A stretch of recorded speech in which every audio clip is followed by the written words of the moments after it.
ওই কি সুন্দর পাহাড়ের উপরে তৃণভূমি, বাপরে বাপ। সত্যি এই কষ্টটা যদি না করতাম তাহলে এই জিনিস দেখতে দেখতে পেতাম। মনে হচ্ছে সব সাদা রঙের ঘাস, না পুরো বরফ পড়ে আছে।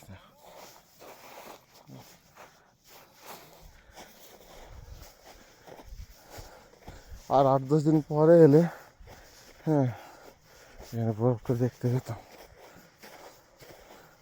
তো তুঙ্গনাথ বা অলি চোপ্তা এখানেও আশা করি যে কোনো একটা সেই জায়গায় বরফ পেয়ে যাব।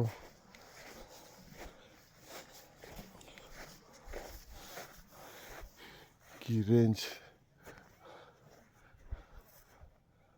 এই দেখো সূর্য উঠে গেছে অনেকক্ষণ আগে, তো এখানে অবধি পৌঁছায়নি এখন। হ্যাঁ।